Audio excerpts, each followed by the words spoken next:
Welcome to the Underground, the Steel City Underground, the black and gold standard for Pittsburgh Steelers coverage. Now, here's your host, Joe Kuzma and Zach Celadonia. Hello, everyone, and welcome to another edition of the Steel City Underground podcast presented by MANSCAPED. My name is Joe Kuzma, and joining me today, one of my two favorite people in the whole entire world, at least on this show. That one, Zach Flash Celadonia. Hey, Flash, what's going on, man? Free agency is right here, right around the corner, man. We're going to have some big news. There's a lot of stuff already dropping, and hopefully whatever we discussed today doesn't become invalidated like almost instantly. So I can't wait. I love free agency. It's one of my top favorite times of year. I don't know if it'd be top two, but it's up there for sure. Free agent frenzy, the draft, week one, preseason, week one, camp. Like it's in there. You know, it's a sign that football is on its way back. And yeah, we're already in the thick of it. They said the legal tampering period begins in about a week. Yes. But we're still getting news today. So it's awesome, man. We're off and running. Well, that's because some of the players right now, beyond the legal tampering, you're hearing some names, which we might bring a few of these up over the course of this program. And a lot of Derek Carr news that's out there. He was already a free agent. You had the NFL Combine that just happened, and Brian and I were talking about this, and it was something that come off of SiriusXM NFL Radio. Charlie Weiss, I usually listen to in the morning. Former offensive coordinator with New England Patriots for various many years and other coaching hats that he's worn around the league. So the guy's very knowledgeable, and he goes, how many cups of coffee can you have with different people? There's all kinds of tampering going on. They're having conversations about who might be available, who might not be available. Yeah, it's all hush-hush. But hey, the Dolphins got snagged for some text messages or whatever with Tom Brady and got a draft pick taken away. Not that we're crying about that at all. So we're the lucky beneficiaries of their rule breaking. Yes. So that's fine. That's totally fine and dandy that there's one fewer player on the board that might have been gone, and allow a higher draft prospect to fall into the Steelers' lap. So I do have to bring up something real quick. Comes from the comments.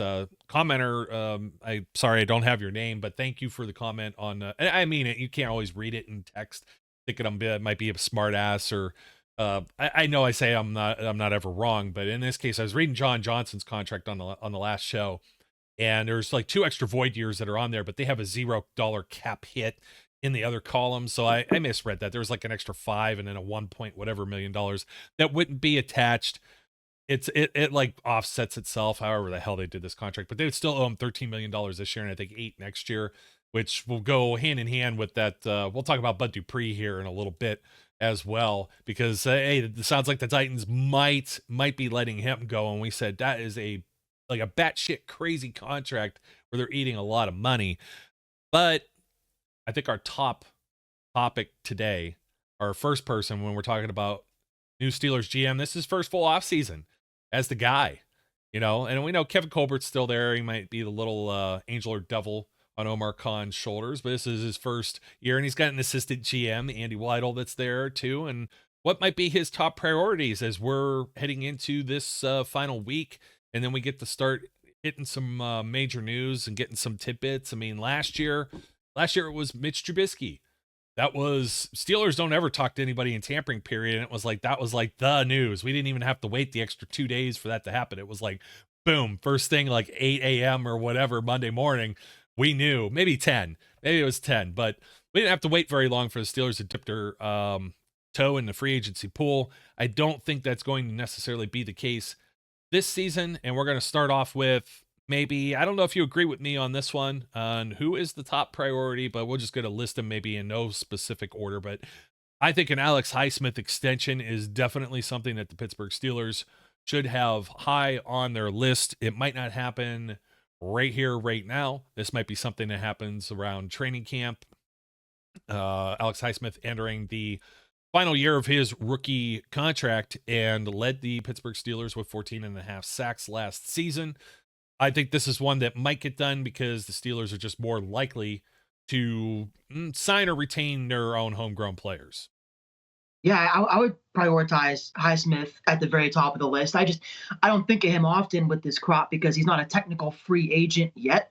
But I definitely want him to come back. I think he had the quietest 14 and a half 14 and a half sack season we've ever seen. Because even I forgot the number was that high. I knew he had double digits, but 14 and a half sacks, that's not luck. That's skill. And Highsmith has come along really nicely. He pretty much has hit his ceiling of, like, when they drafted him out of Charlotte in the third round. This was what people talked about as his potential. A sack artist, a guy who could potentially even be the guy on a team, but we don't need him to be the guy here because we have the guy in TJ Watt. So I think he's a great partner for TJ Watt. He did well even when TJ was out of the lineup this year with his pectoral injury. And all this, last time I was on, I mentioned I would take Bud Dupree back on a team-friendly deal, but not to succeed Alex Highsmith, simply to be the three, the guy that we thought we had in Melvin Ingram for a couple games before he was out of here. So I would take Bud Dupree back, but not to take over or succeed Highsmith. I think Highsmith has earned his role and earned his money whenever the Steelers decide to give it to him. And they have made a habit of doing this before the guy's contract is actually up. So definitely, I think you're right. We should keep our eyes out for a Highsmith extension coming through at some point here, because if you're a capologist like myself, you know that when you do an extension for a player, it helps actually free up money. I'm not sure how that works, but it helps the team out from a cap space perspective. Like when TJ got his big deal, we actually got more cap space. Does that all make sense? A capologist or a crapologist? Like, I know, and I was calling everyone a moron, and I read the John Johnson thing wrong, but that, if I actually were to bring it up, and I think I will, just to exonerate myself here. But yeah, you're talking about the Brown safety. Yeah, Brown safety. He's supposed to be heading to greener pastures, which would be any of the other league's 31 teams, in my opinion. Wait, really? Yeah. They're going to cut John Johnson. Yeah, that was one of the rumors that were floating around here over the last week or so. Okay, I hadn't heard that. Yeah, he might be getting the axe. Let's see. I got it up here, and I just wanted to point this out because this is kind of going with what you say. A lot of the new fad is these void years. The player's not really under contract, but there is like a year that's put in where the team is still paying them. So there's that $8.8 million. There's a $0 cap savings. Someone somewhere was trying to say they save $13 million or whatever on this contract. And it's like, nope, it's right here. It says dead money and cap savings. So the left column is the dead money. The problem was here you see there's a $0 cap number. And then it says dead money. This is like going out to 2025, the way it's kicked in. But if you actually do the math and do the cap numbers of the first 4 years of the deal, it's all accounted for right here. And then there's something about like the cap savings and stuff like that. Those extra 2 void years are goofy to me. I'm not sure I totally understand it, but it looks like they've already paid out like 10, 11, something of this $33.75 million contract when it comes to John Johnson. So, that's not somebody I was necessarily looking to target if you're the Steelers, but it's going to come up here in a few moments because we're going to be talking heavy about defensive backs. Alex Highsmith is not a guy that they need to ink right away necessarily, but in the final year of his rookie deal, you get this done now, and you're going to pay him a lot of money over a certain period of time because edge rushers make a boatload of money. It depends what they do, I think, with defensive line. But now that they're not, they still got stuff on to it on the books right now, but they don't have like Heyward to it and TJ Watt. They're not paying like 3 or 4 guys along that defensive front right now. So I think they could afford to give Highsmith something, and it just gave TJ a boatload of money where TJ's money's already being spread out. So Highsmith could be spread out over a couple of years now before that Kenny Pickett contract may come to fruition, if Kenny is the guy and he's going to be making like $40 million like everyone else wants or more. But you kind of avoid hitting free agency and Highsmith going out there and getting feelers and running up his market value, et cetera, et cetera. And that's what the Steelers usually get ahead of. They'll pay their guys in advance. And then it ends up being a discount or a bargain because the price tag will go up next year. There's no doubt about it. So get ahead of that train right now. Sign the guy now. And you were mentioning some people thought because TJ Watt was off the field that Highsmith, oh, he disappeared, he didn't do anything in these games, which is hogwash. It's completely it's bullshit. There's no other way of saying it. Of course, the whole defense stunk. They sucked ass without TJ Watt out there. I don't care who it was or how it went down, but it kind of drives me crazy. And I had some of the numbers. It was weeks 2 through 8 without TJ Watt. So TJ Watt got hurt after week 1 against the Bengals on the road at Cincinnati, right? And Highsmith had 3.5 sacks, 22 tackles, 5 tackles for loss, 5 quarterback hits, and a forced fumble. And then 10-17, when Watt returned, he had 8 sacks, so more, 8 to 3.5, 32 tackles, 10 more, same 5 tackles for loss, so he doubled up there, 11 quarterback hits, so twice as often he was getting to the quarterback and forced 3 forced fumbles. But guess what? Guess who's getting double teamed when TJ Watt's not on the field? It's probably Alex Highsmith or Cam Heyward, right? Well, Cam Heyward, when TJ wasn't on the field, only had 2 sacks, 29 tackles, 4 for loss, 4 quarterback hits. He had a forced fumble. When Watt was on the field, you could bump that 2 to 7.5 sacks, 43 tackles, doubled up the tackles for loss to 9, and 16 quarterback hits. 16 times he gets to the quarterback versus the 4 he had without TJ. TJ changes everything. That's why he is a perennial defensive MVP. So I think that's kind of, it's a little naive to think that, well, Alex Highsmith isn't worth whatever money and blah, blah, blah. I'm sure Mark Madden and those guys are just having a field day with that right now, and they will whenever this contract probably gets done. But I think, would you rather go on a search for someone else? Would you rather have, we found out what, Bud's 30 years old now? So Bud Dupree, that sounds right. He was drafted, we looked 2015. We looked at him on the last show, and now I can't remember what it was. Well, let me see. He was probably like 22 when he got drafted. That's because guess. So that's February birthday. That's why it keeps throwing me off. He just turned 30 because I was like, oh, 29. 29's different. It's a whole different number in the NFL. You know what I mean? But, it's a different number in real life, man. I'm going to be 29 in May, and then I'll be 29 and a half the next year, and then 29 and 3/4 after that. Well, I'm 41 now, man, so I feel your pain. I used to tell people I feel old. Now I really feel old. You make me feel old. When you go back and you say, wow, that song's 20 years old, like something from like Eminem, for example, and I'm just like, 20 years ago that song came out? Like, come on, man. You know what I heard was when we were in the early 2000s, right?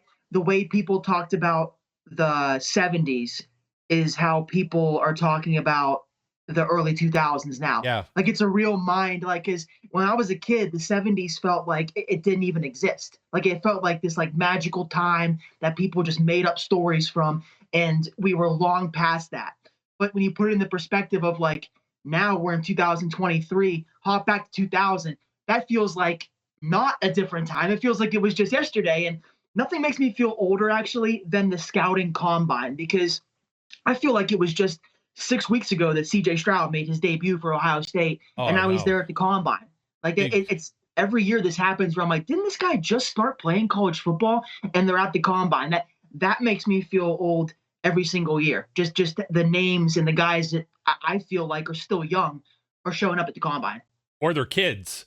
Like Marvin Harrison Jr. playing for like Ohio State. Who? Joey Porter Jr.? Like, what's going on here? Like, Charles Tillman's kid is there too. Oh, it's so crazy. Like, it's like, these are the guys who grew up, and I know there's folks that are older than me, Brian, and they've already gone through this, and they've coped with it. And I'm just not there yet. So it's wild. By the way, it's the same thing. Dirty Dancing came out, I think, in the 80s. And it's based in the 50s. So it's the same kind of like time period thing as if somebody went back. 1987 is when it came out. So it's, I'm trying to see if it actually says what the period of time is that the movie was based in, but, 63. So even like 20 years earlier, but you're talking about that now, and you're going back to the same kind of period of time as that's 25 years. So I was just talking to my dad at dinner the other night, and I was like, what'd you say? Yeah, you're going back to like the era of Y2K now, like to tell the same type of story if they were to reboot it. Please don't reboot. Don't put baby in a corner. You hear they're making what is it? Roundhouse with Jake Gyllenhaal. Roadhouse. Right. You never watch Family Guy? Or he's always like, that's what I heard in my head when you said Roadhouse. It was Peter Griffin's voice. That's Chuck Norris, Walker, Texas Ranger. Oh, they went to do that. It's got to leave things alone, man. Let some things be. So, some reboots and some of that stuff is better than others. I can't. There's other things. See, my generation, and it's bleeding into yours. They told us never to grow up. There was this draft that came on TV. It said, "Don't ever grow up." And it's Jeffrey from Toys R Us, and we just won't grow up. We won't let any of this go. So now my kid has to do Ghostbusters and Transformers and G.I. Joe and all that stuff. So I was just talking to my dad at dinner the other night, and we were talking about this very thing because he was like, "Man, you're going to be 30 soon," and I said, "I am." But I don't know. I feel my body feels more old than anything because in my head, I've never been able to get past like the mindset of like a 19 to 21-year-old. My dad was like, "That'll never come." He's like, "Get ready to think the same Son, way you think for the rest of your life." Son, we are men. We don't grow up. Yeah, we make beef jerky. Watch football. Yeah, poop with the door open from Step Brothers. But anyways, Yeah, got it. Yeah, anyways, we should move on to our next dude. But yeah, Alex Highsmith, I think, is somebody you're definitely going after. And you brought up Ingram. Let me just go back to that too. I was like, he outperformed him the previous year, and then last year having 14.5 sacks, I think you just don't find 14.5 sack guys growing on trees. It's funny how many people though didn't. We'll talk about Bud Dupree in a second. I'll come back to him because he's on my short list again. We kind of thought maybe he might not be released, but going back to Steelers players now, Highsmith under contract for one more year. You just don't want him like sitting out, missing training camp, any type of like holdout type things that the players do, delete everything on social media or whatever. But Cam Sutton, he's a guy I want back. And a lot of people are just like, blah, blah, blah, blah, blah. Cam Sutton is a dude. He can play all over the place. He can play any of the outside boundary corners. He can play inside. He can cover the slot. He can cover safety positions. He is a Swiss Army knife if there ever was one. I've been in his corner just about since when he was drafted, because I do have trepidation whenever the Steelers draft a corner, any type of defensive back, especially cornerbacks. And I'm like, oh, great, that's going to be a bust. That doesn't work out too well. It's probably why they had avoided him for so many years. That might change now with the new regime, by the way. But when it comes to Cam Sutton, I don't think he's a very expensive guy to keep on retainer, and he's a definite at least corner 2. And I know some folks will say, well, he's not a corner 1. Well, if you at least have two CB2s, let's say Levi Wallace or Killer Witherspoon, if those guys, especially if Witherspoon hangs around still, if they're able to, it's at least something better. You're not going to have all-star, all-pro players at every single position all over the field. And I think Sutton is still a guy that's really, really good, darn good at what he does. Probably the most underrated corner the Steelers have had for quite some time. I'd even put it, I'd say Ike Taylor. He's not quite all the way there yet, but definitely if you're going to say underrated corners, I would say he's one. And it sounds like all indications are from other players and reports that are coming out that the Steelers are not only talking with him, but there's no chance that he's leaving town.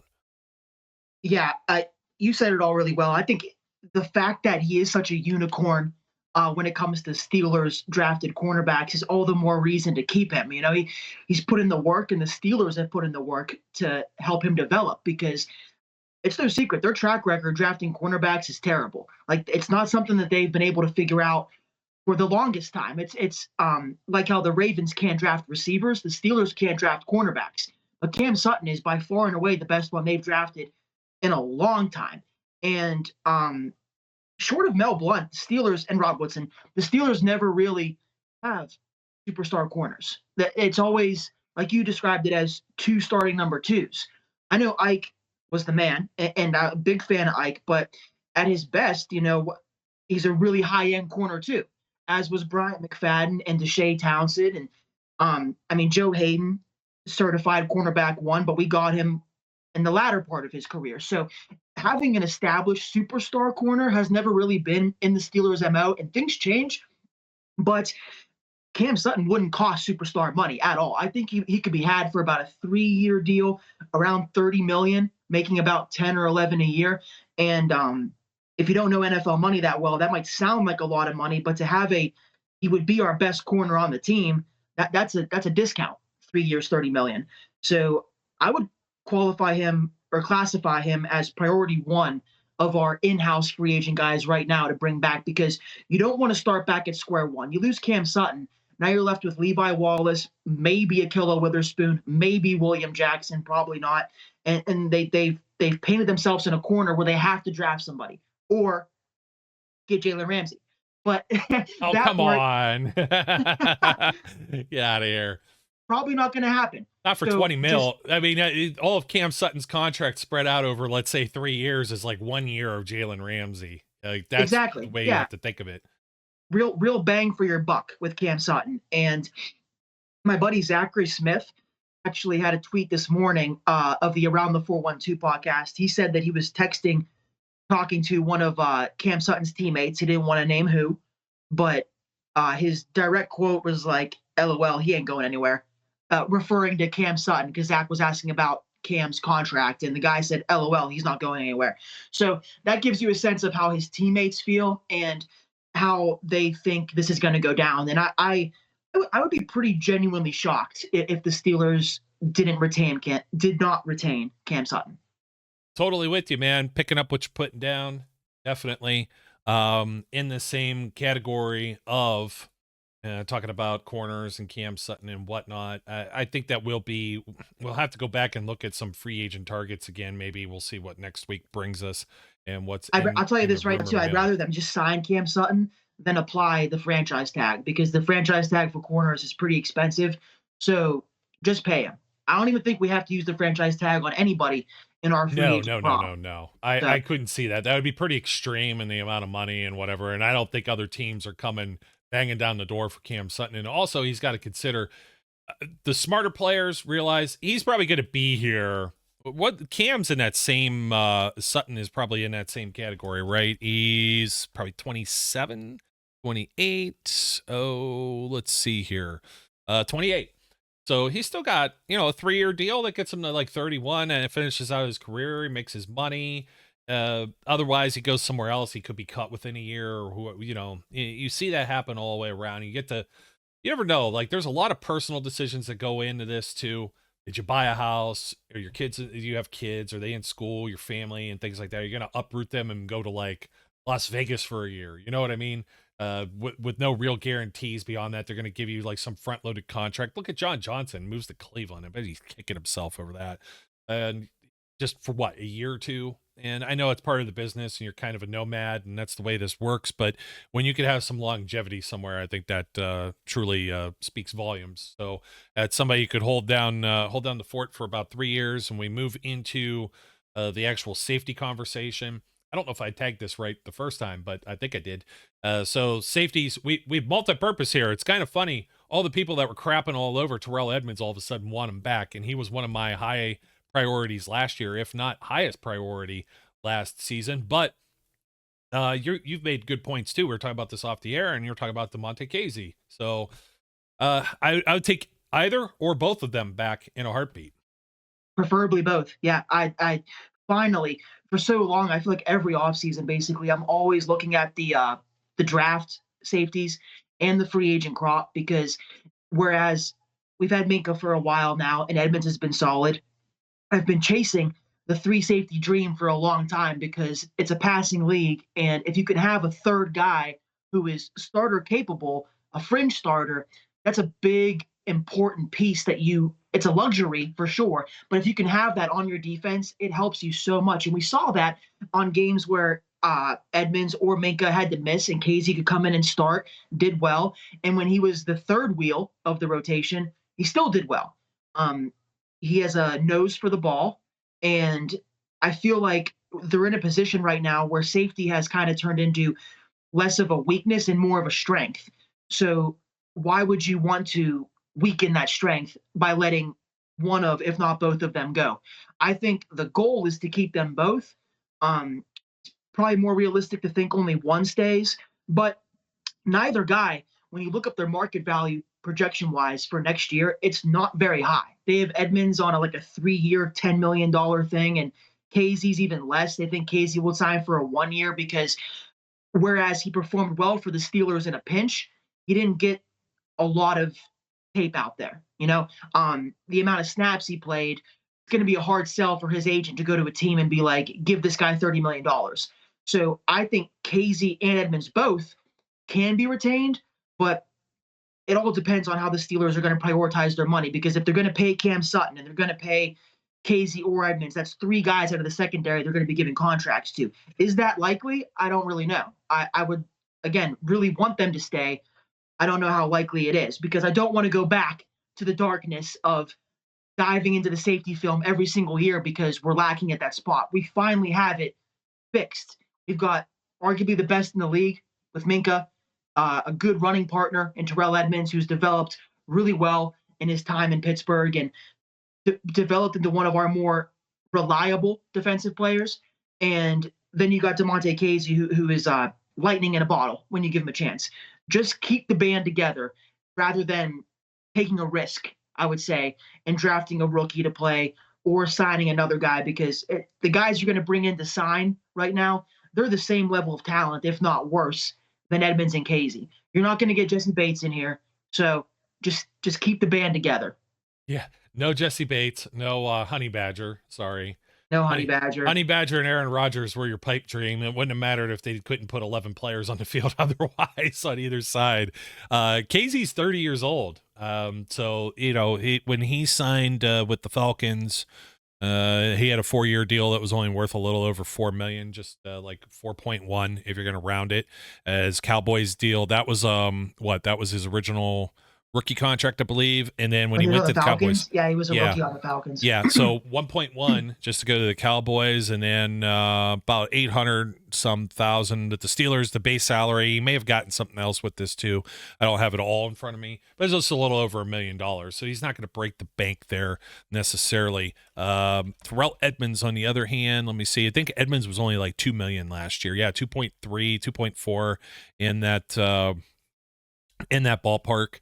They did the old bait and switch. Instead of giving him the franchise tag, they got him for even less.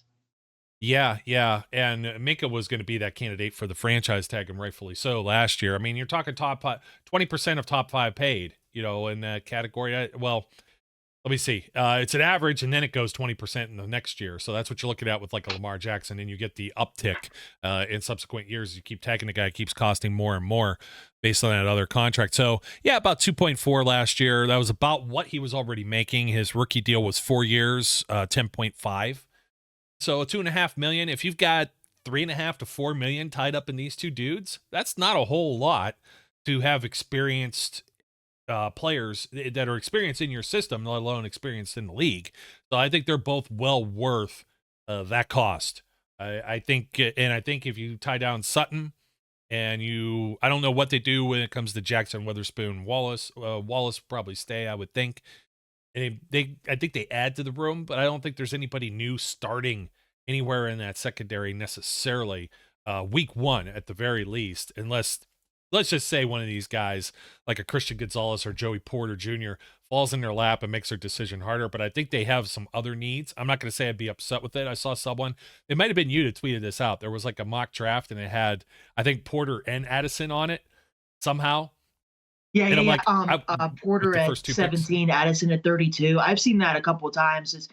It's tricky though, because both of those players, Joey Porter and Jordan Addison, they have a high variance in their mock rate right now. I've seen both of them at like 11 or 12, and I've seen both of them at like 30 to the Eagles. So it could happen, getting that combination. It would be sweet. You'd have a yin-splosion, as Mikey likes to say on the Freak Show with Big Bob, whenever something super Pittsburgh happens. But it's a pipe dream. I can admit that. That'd be incredible if they were able to get those two with their first 2 picks, but it doesn't seem too likely. I think they are like vibing a little bit more towards defense with the first pick, but that's the only real read I have on the situation right now, because right now they're showing interest in everybody where they even have an inkling of a need. They have met with every single prospect at the combine. So best player available. That's what it's going to be. Absolutely no doubt in my mind. And I guess one more name to throw out for the greater good before we get into some of these things like cap space and some of the other depth and stuff, but an actual player that is, kind of nearing maybe his final years in the league, in the NFL and whatnot, and that would be Cameron Heyward. And what are the Steelers going to do with Cam? And Cam is without a doubt, the leader of this locker room right now. He's the most veteran player on this team. And I think he's got, according to his brother Connor, he's got a lot left in the tank. He's not looking to go anywhere anytime soon. So I think maybe something ends up getting done with Cam Heyward as well. I'm pulling up what his... Like an extension, you think? Like an extension? Oh, yeah, like extension. Well, right now, he's under contract through 2024. So, and I pull this up, I mean, he makes a pretty good amount of money. And we're going to be talking about this. The reason I'm bringing Cam up next is because cap space and the Steelers being right up against the cap. We were mentioning, I think they're only like $55,000 or something under the cap. But this year, 22 million, roughly 22 million next year. That's a nice chunk of change. And that's because he's already done some restructuring in the past. So did they extend him past 35 years of age? Did they tack on an extra year here? Did they rip up this contract a little bit and put in some void years or something? It's going to be interesting to see. Is that a major priority at this point when you've already got Cam for the following year as well? I don't know that it is, but more or less, I anticipate that this topic will come up somewhere, somehow. Let's put it this way. Anthony Richardson just did what at the combine? He made everybody look ridiculous, right? And ridiculously bad. And all of a sudden now blew people... the roof off that place. Yeah. Are Steelers fans content with Kenny Pickett, or could they be looking to draft a quarterback? Like, get the hell out of here. The Steelers have the 17th overall pick. They're not going to be sniffing a guy. There's going to be plenty of teams that are going to throw that dart a lot faster now that he's got all these intangibles. It doesn't matter how... If I'm not pushing for Anthony Richardson, nobody should be. Because I'm the biggest, like, oh, did you see him run this? Did you see him jump that? Dude, he's going to go so high now. And thank God for everyone else. The Steelers already have Kenny Pickett, or I would be so annoying about Anthony Richardson becoming a Steeler and what we have to do to go up and get him. But I am more than content. I'm perfectly happily married to Kenny Pickett. Kenneth Shane Pickett. Kenneth Shane, yes. That's just driving me crazy because it's like, I'm like, really? People could come up with just about any story that they want to make up or print and put it out there because, unlike us, a lot of these places have quotas they have to meet in order to generate ad revenue. And don't be surprised if you don't see something about Cam Heyward's name show up in this slow period. It'll probably be rated sometime in April or in June. That wouldn't shock me or surprise me whatsoever. So just another reminder to all of our folks out there, the Steel City Underground podcast is brought to you by MANSCAPED. Precision-made tools for your family jewels. Zach's got the MANSCAPED shirt on right now. I forget what it says. Oh, your balls will thank you. And I think they will. On the back. Yeah, it does. It's a pretty cozy type thing. Here's a public service announcement, though, for all of our listeners and viewers that are out there. You may have heard this if you tuned into the last show, but MANSCAPED now has beard products and is going even further with their brand new Weed Whacker 2.0. Go ahead, tell the world the leaders in below-the-waist grooming are traveling north of your South Pole with their revolutionary grooming products, the new Weed Whacker 2.0. Excuse me. And their new beard line confirms they have all the best tools for your hygiene toolbox. Time for you to upgrade your game by going to manscaped.com using the promo code SteelCity20 for 20% off plus free shipping. And if you happen to be nosing around at the Beard Hedger Pro kit that just came out, pulling that up, you could take a look at that right here. That's right, folks. You could save a nice penny off of that with Steel City 20. I actually have this thing in my hand, and you're going to get the new nose hair trimmer with this as well, the brand new one. So if you haven't jumped on one of these tools yet, I know we were talking about the actual manscaping products before, but the Beard Hedger, all the beard stuff comes in a nice little case right here. Got a USB-C charger. You can pretty much anything. Everybody's getting in line with USB-C. That's actually pretty cool. I'm a tech guy, so you don't have to carry even extra chargers around if you don't want to. That saves you a lot of time, a lot of energy, and a lot of effort. And I know we're enjoying this thing right now. We were actually talking about this off the air. So it's like when, we're sponsored and we have some of our own ad time and obligations as well. But when we're talking about things offline, and I'm talking about them to people just in random passing, phone conversations, email, Facebook Messenger or whatever, it's actually pretty cool. So that's how much I really do enjoy the Manscaped products. That's no baloney coming from me.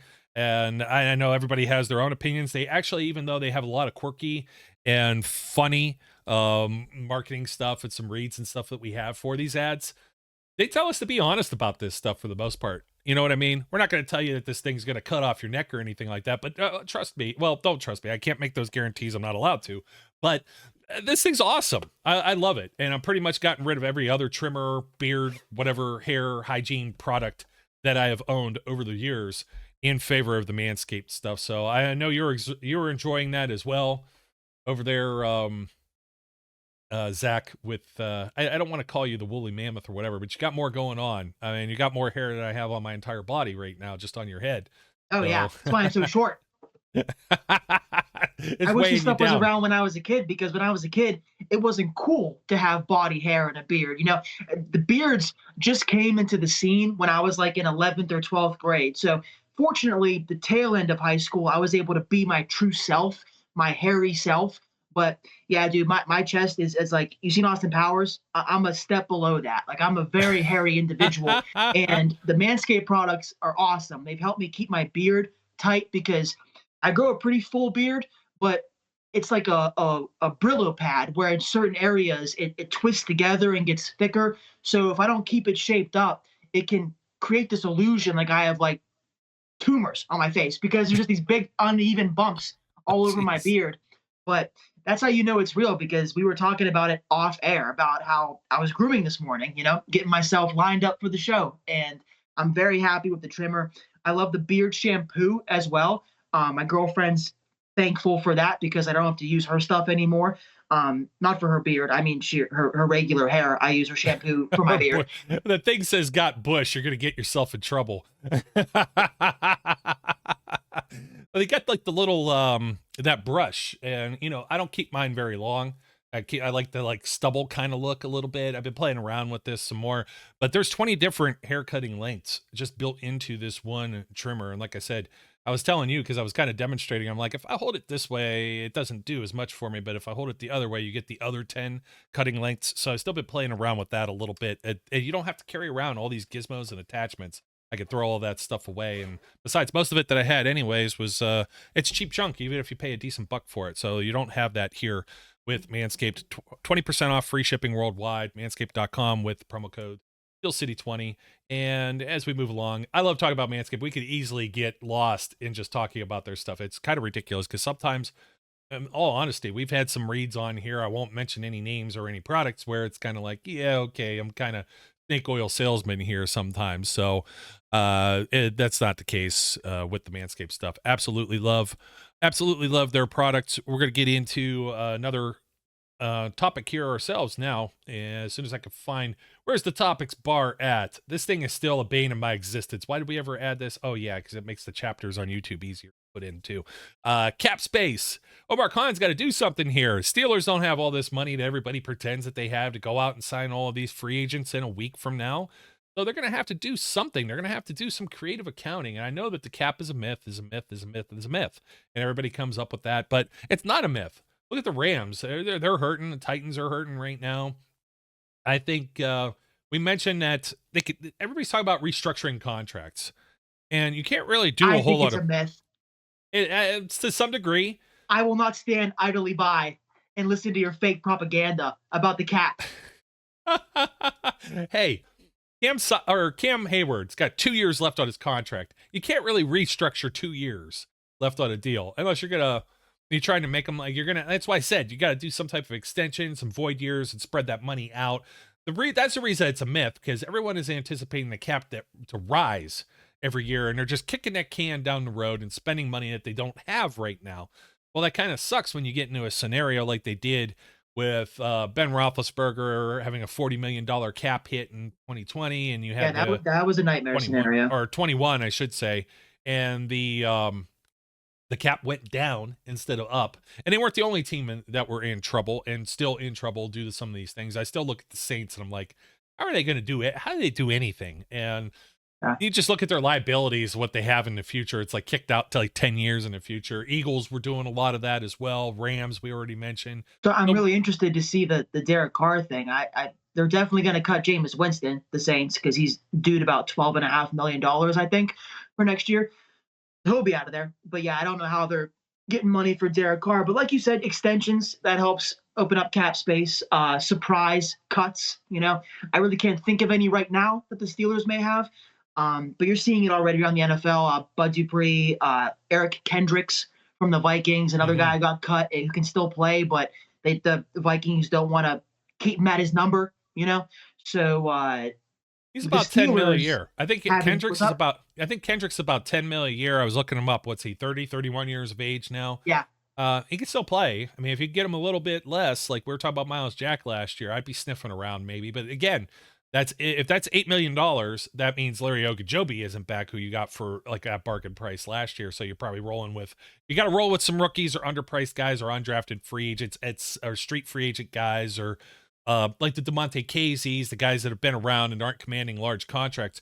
You got to roll with them at some point. You can't just load up the entire defense. Well, I don't know. Steelers had the highest paid defense in the league last year, and people will always like mock that particular statistic.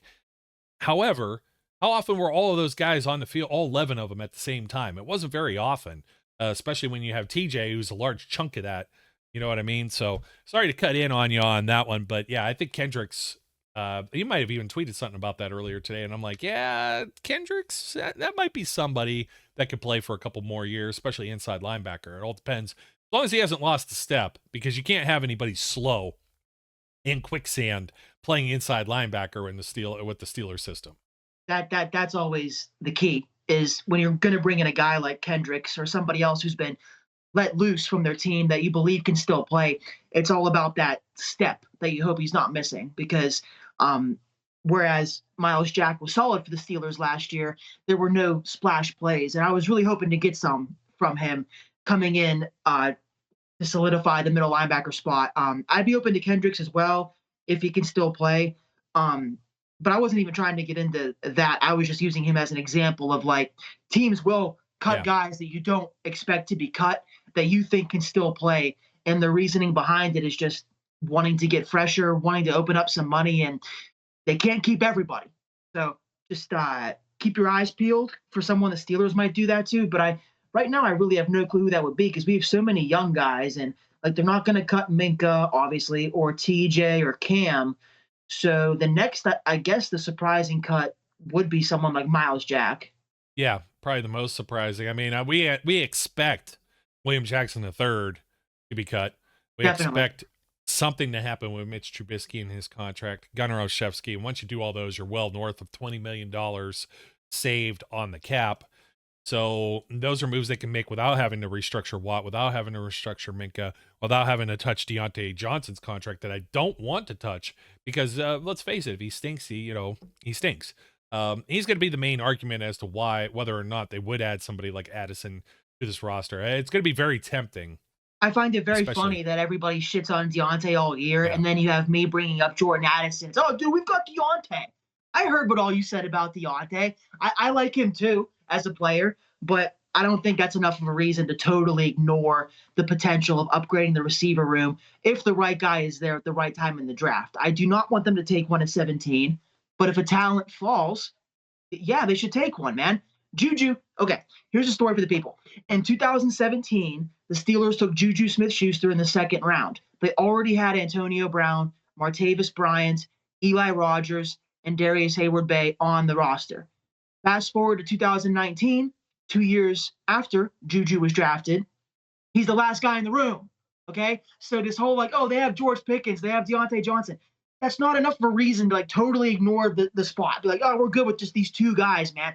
And I'm as excited for Calvin Austin as the next guy. I really want him to do well.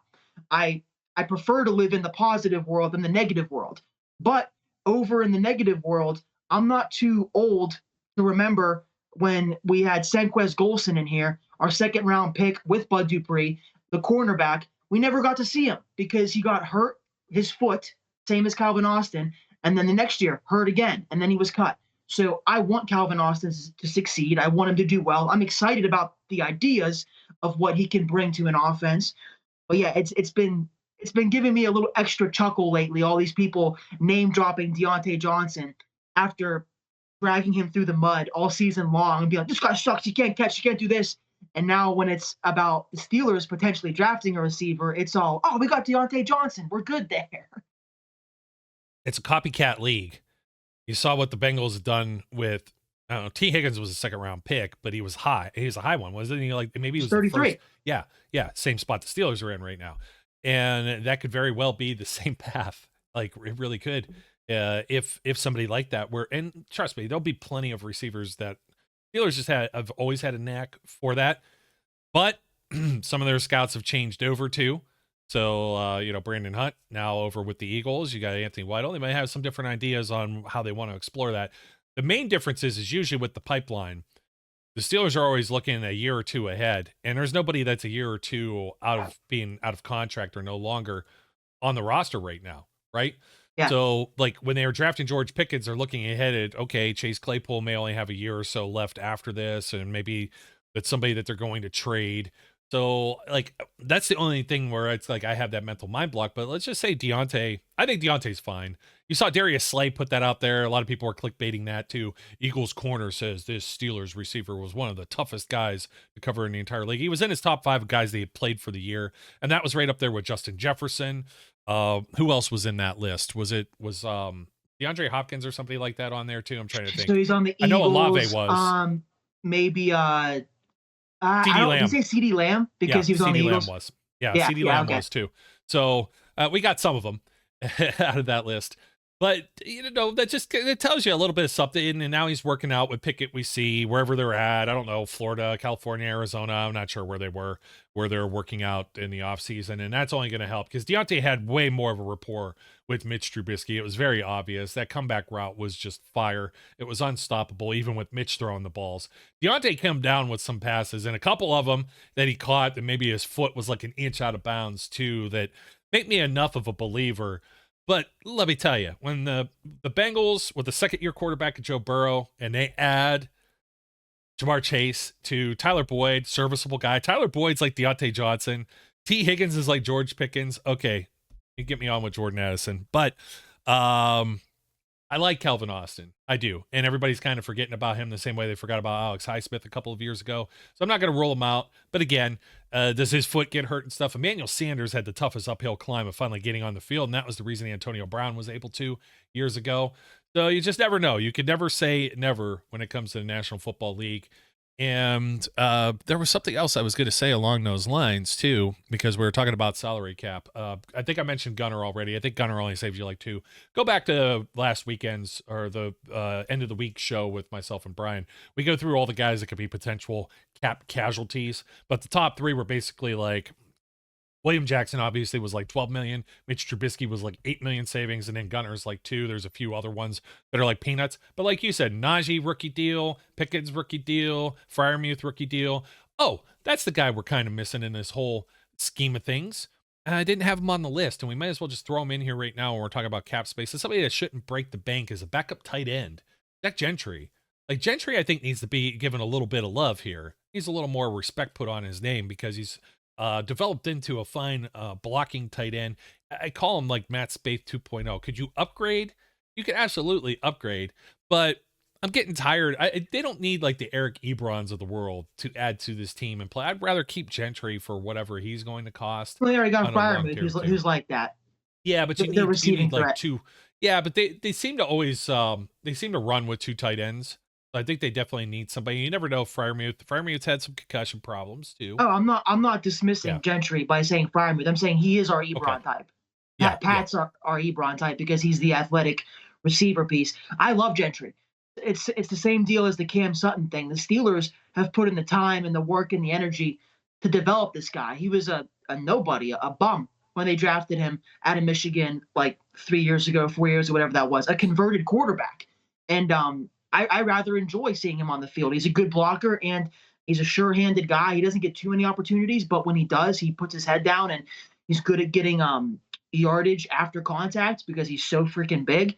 I would definitely prefer Gentry stay, especially because of his, he seems to be a good locker room guy. He does the grilling and chilling with Freiermuth, and they interview players at camp.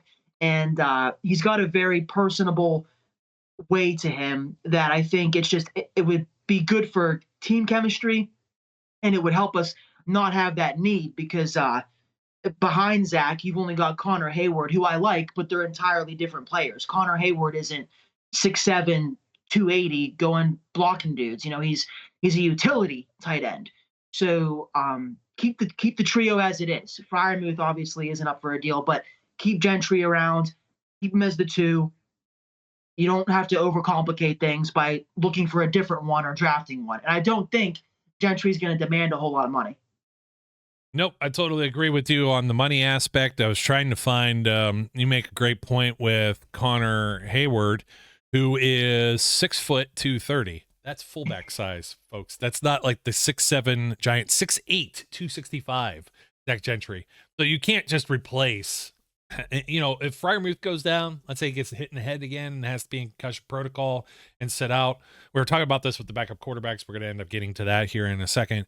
But that was a huge part of the last show we were talking about with backup quarterbacks and whatnot.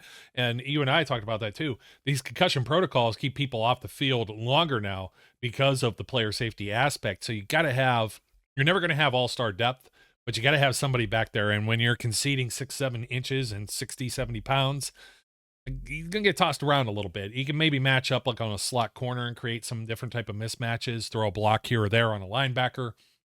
But overall, he's not this large, massive man to use in your running game. You're going to do a toss sweep, and he might get manhandled. He is a bowling ball, though. I will give him that much. And Derek Watt will throw right in there, too. We made it a point to highlight Watt on the last show, but I think Derek Watt's worth bringing back as well. And I know that might seem contradictory to what I just said with Heyward, but Heyward's kind of the tweener player, and they've had tweener players. There's one I didn't mention last time. We mentioned all the Johnsons, Will Johnson, David Johnson, and stuff. Jalen Samuels was that other guy that was like that. And that dude, all he did was score some touchdowns here or there, like a jack of all trades, master of none type.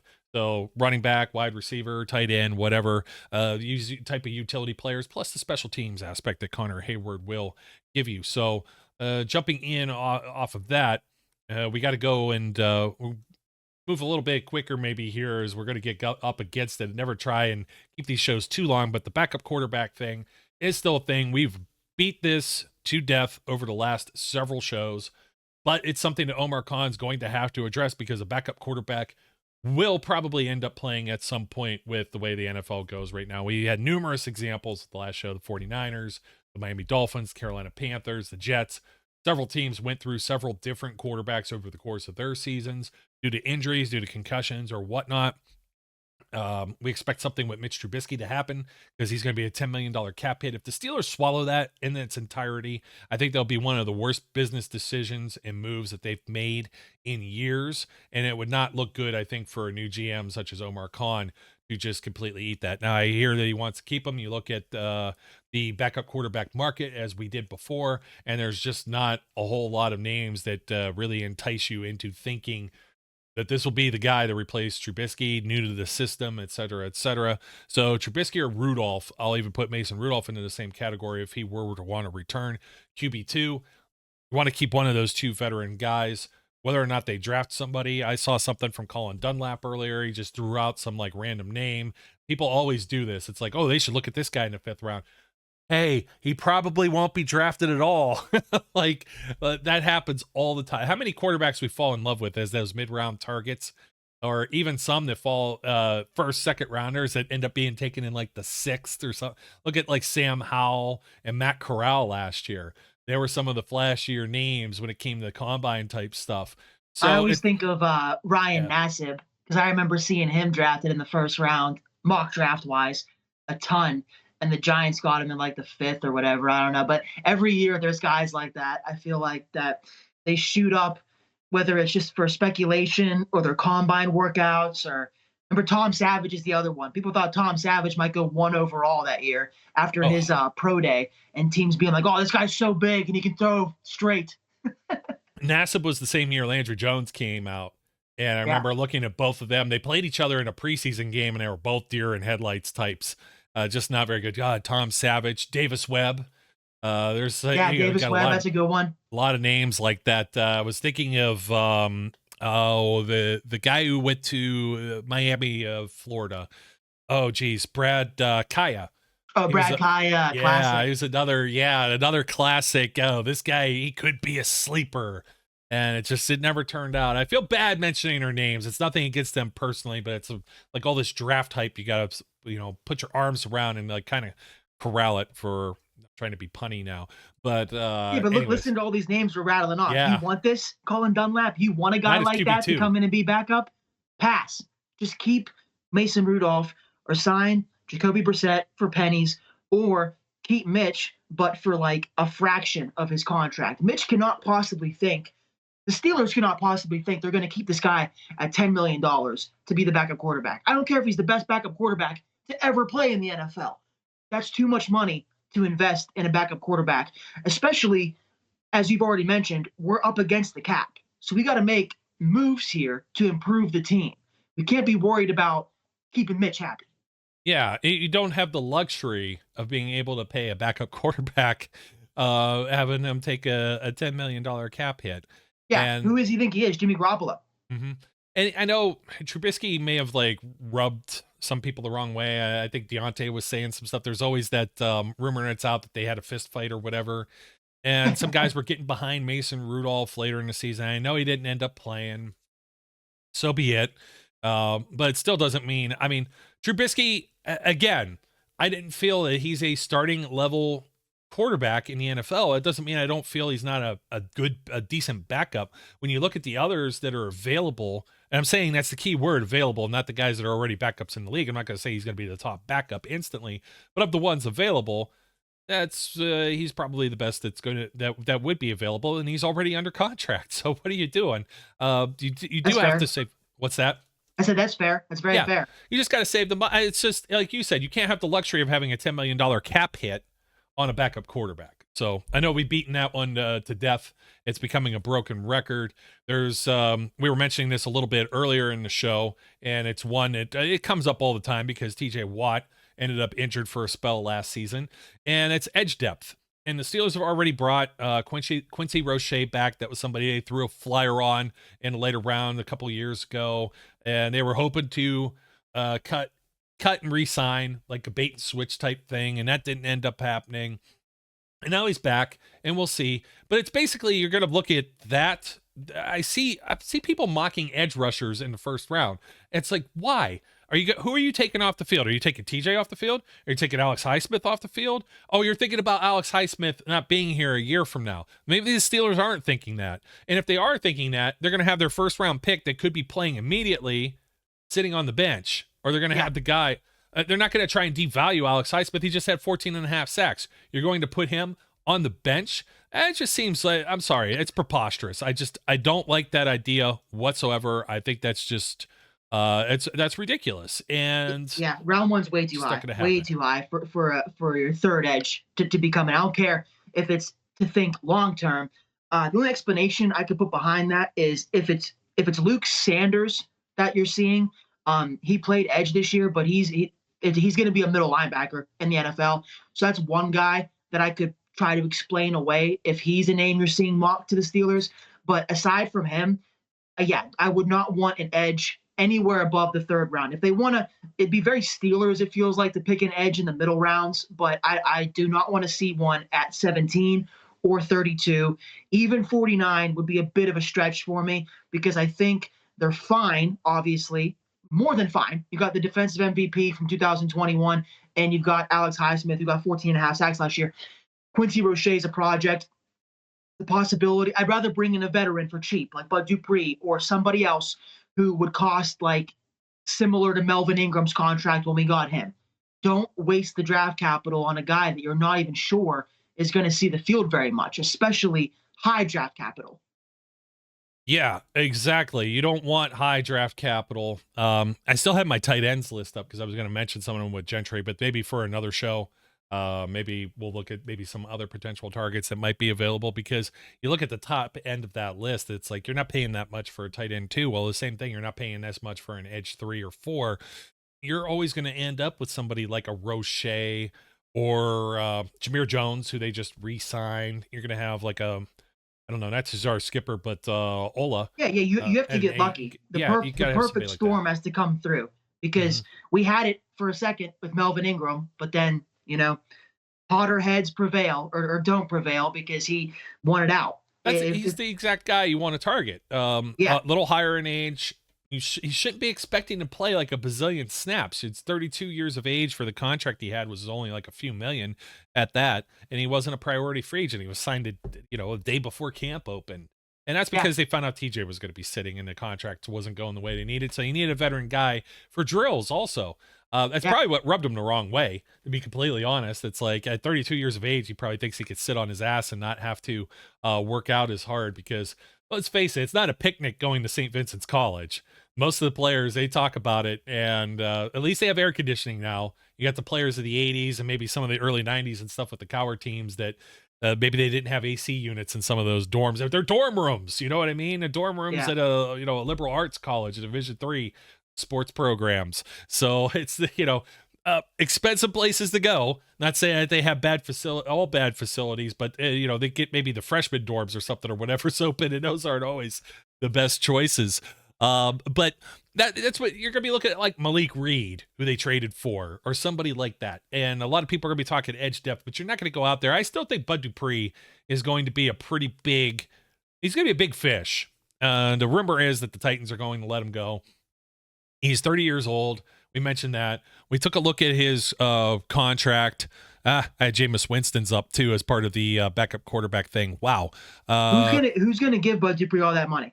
I don't know. I had Winston up for. I don't think, with his injuries and his age, I don't think he's gonna get that money. If he does, his agent deserves 100% of that contract, because he's gonna get that's a tough sell, man. That's the only reason I want him here, is because I'm assuming he'll be cheap and want to do like a 1-year deal to possibly springboard himself back into free agency the following year. I don't want us to sniff around him if he's like, yeah, I want 20 million or 30 million, and I want to play more than Highsmith.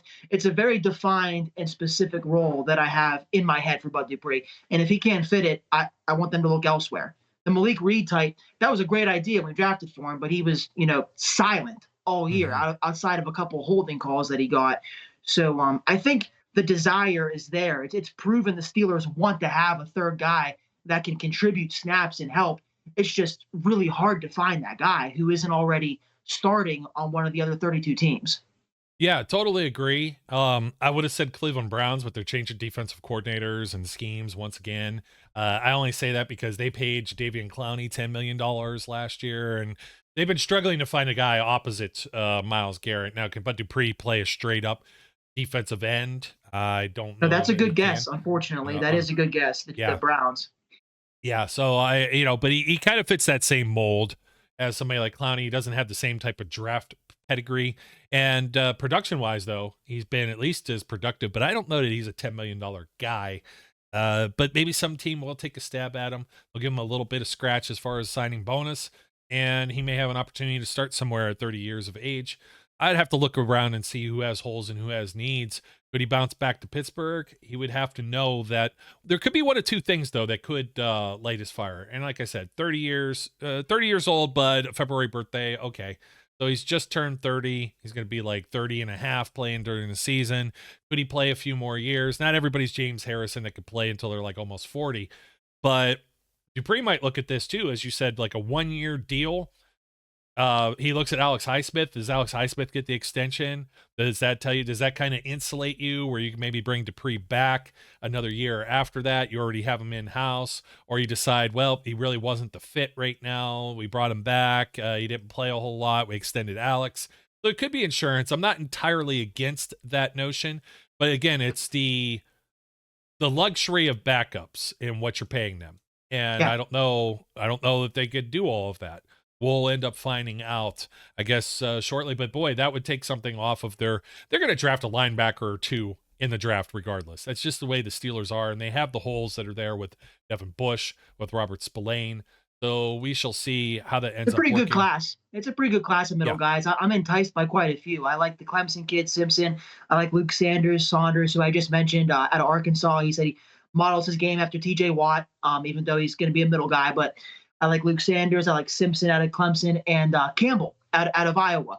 Those are three guys that I think the Steelers will have expressed interest in before the draft.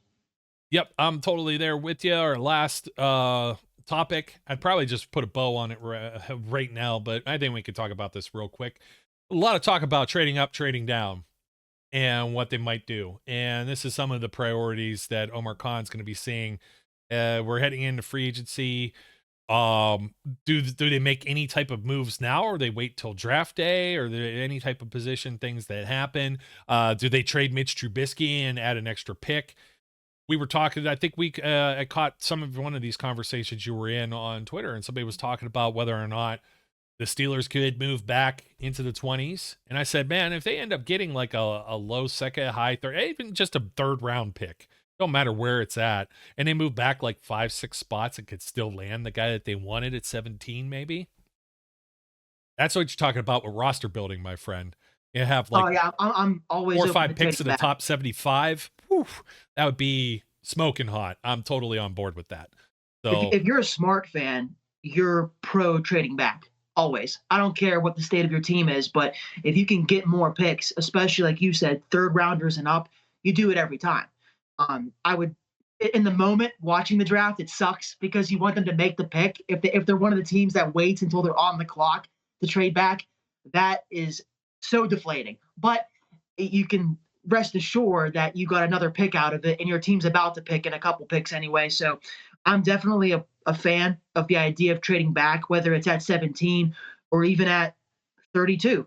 And man, that'd be such a buzzkill actually, because you're waiting all day for the 32nd pick to be made and they trade back. But like I said, to get more picks, I would make that personal sacrifice and bump back if we could get more picks, because we're not a bad team, but there are quite a few holes that we could benefit from an extra pick from. Yeah, that's what I mean. You gotta you look at where the money's being spent, and if you could put some of these younger players and plug them into some of these places or have depth, it's usually where your depth comes from, is from like solid drafting. You have guys that are already in place starting, and then you have younger players that are kind of an unknown. You don't know what their ceiling is, and they get out there, and then you find out, like a Javon Hargrave, that they're ballers. You know what I mean? They could really play. And I do not want to trade up. I say that now. I do not want to trade up unless they do it and then pick a guy that I like, and then I have to defend him and I have to defend the move. But right now I say no. Yes. Do not trade up, please. With you. I'm with you. I got the pen here somewhere. Gotta have the pen ready. And right as we're closing this out, Zach, per Ian Rappaport, we were just saying, thank God for Kenny Pickett, right? Derek Carr and the Saints, 4 years, $150 million with $100 million in total guarantees, $70 million effectively fully guaranteed, 60 at signing. And Carr structures his deal to accommodate the Saints cap issues, which probably means it's like a 10-year deal with 6 void years or something. Holy cow.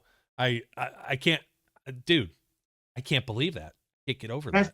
That's the problem with the NFL today, man. I love the NFL. It is a lot of meaning in my life, gets me up in the morning, but the quarterback market is so screwed up, man, because Derek Carr, he's a top 15, 14, fringe top 10 quarterback, I guess, but $100 million, man. $150 million over 4 years. I mean, it's 37 and a half, but it's Derek Carr. And it was funny because they were saying, Tom Pelissero kept saying David Carr, who hasn't played for like 10 years. So, and they're colleagues. He works for NFL now. Yeah. They work together. Yeah, I'm with you. As far as moving back, you always want to add more draft capital. But then again, you also have to sign these guys. So Omar Khan is going to have a little bit of some extra money in the bank here to be able to spend. depending on where these picks are. You move up in the draft, and I just if you're the Steelers, you haven't had the opportunities to pick high or have multiple picks that are high. So that's the main reason why I don't like a whole lot of movement unless it's to add on to what you already what you already have in the coffers there as far as your draft capital. So Zach, thanks once again for joining us. Take the time out of your busy day, busy morning, et cetera. And here we go. No problem, boss. A week away, man. Don't call me boss. You know I don't like it. It's a term of endearment. I don't mean like head honcho. I mean like buddy, pal, chief, friend. Yeah, big cheese, head honcho, supreme leader. Those are the ones that those are the ones you should refer to. Terms of endearment. Can't even say it right. So, folks, don't forget to like, comment, subscribe, leave a rating and review wherever you may be listening and or watching. And thank you for supporting the Steel City Underground podcast. My name's Joe Kuzma. His name is Zach Celadonia. Until next time, don't forget to leave us some comments. Yes, we even get some of those on the hotline and text messages. Go ahead and leave those as well. And as we always do on this show, all of our 2%ers are still hanging in there. We encourage everyone out there to be safe, be good, and we'll catch you later.